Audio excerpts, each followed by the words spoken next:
Segment 2. Yeah. Educated people make educated decisions. Uneducated people make uneducated decisions. You can't educate someone who doesn't want to be educated. How do you get them to want to be educated? You got to build rapport.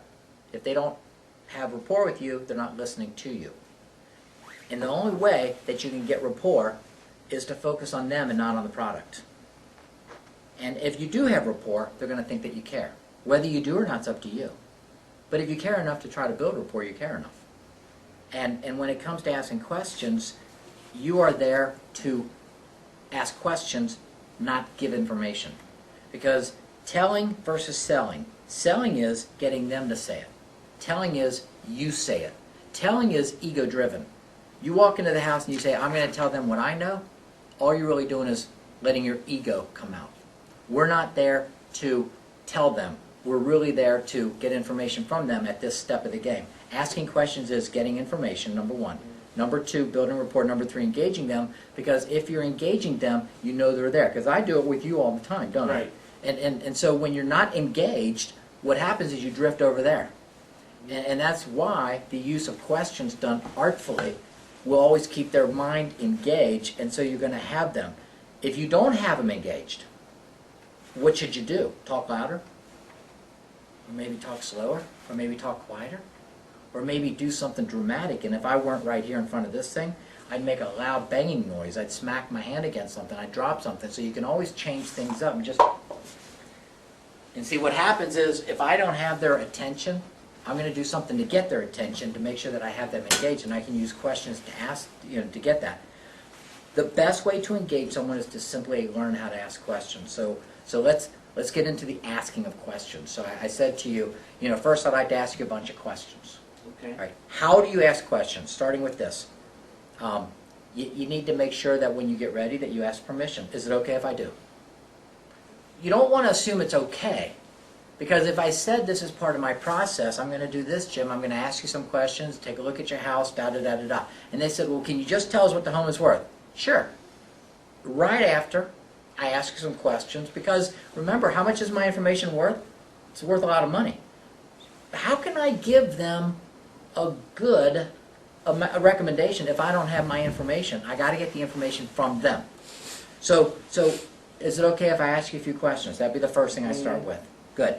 I'm going to comfort them by saying something, because some people get nervous about asking questions, but really you don't need to be nervous. What is it that makes you nervous? It's that you might be asking them personal questions. So say something like this. Jim, is it okay if I ask you a few questions? Sure. Jim, look, some of the questions I'm going to ask are a little bit personal. I just want you to feel comfortable, though, that I'm going to keep everything you share with me strictly confidential. Okay?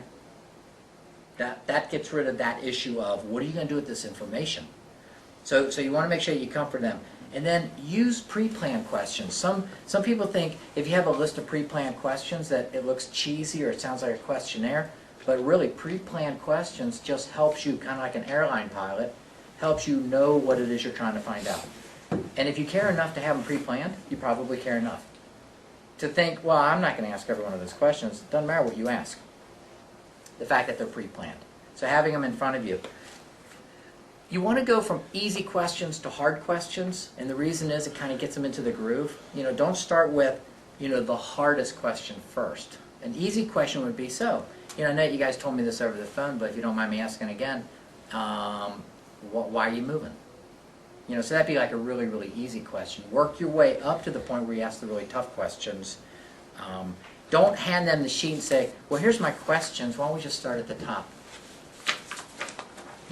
That's probably not going to help. And be conversational. Let me give you an example of conversational talking. See, when we're not trying, when we're not thinking, we're really conversational. It's when we think and we try that we're not conversational. So let's say I'm asking someone a question. And conversational is where you take a little piece of their answer and weave it into the next question. So I say, how long have you guys been there? And they say, oh, we've been here for about 10 years. Really, 10 years, that's a long time. Have things changed since then? All I did is I took a little piece of their answer and I moved it into the next question. And that next question may or may not be important. But conversational makes it sound like we're actually talking when in fact I'm asking. And you want to make sure that you show them that you care. And the way to show them you care is simply this. Put a pen in your hand and a pad of paper and write some notes. It doesn't matter what you write. You don't have to write all their answers, just write a note or two. If you don't care enough to take notes, you probably don't care enough. And so, paraphrase your questions and go through it. Now there's different types of questions.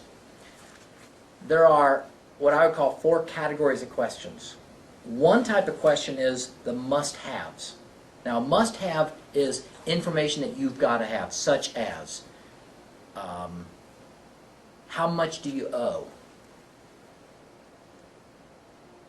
Are there any obstacles to the financing? What do you think the home is worth? How did you get to that value? Are there obstacles to the loan? Can you pay it off, or is there a prepay penalty? How are you going to pick an agent? Those are examples of must-haves.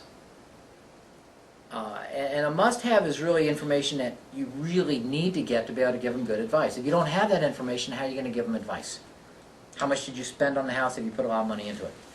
Throw-off questions are questions that you really just ask as a way of coming up with enough time to come up with a real question.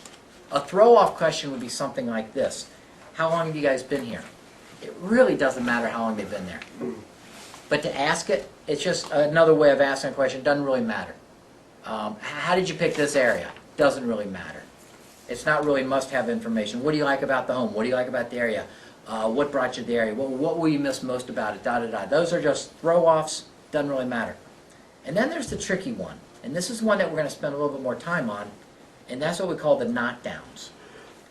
And a knockdown question is where you predictably know going in that they think their home is worth this when you think it's worth this.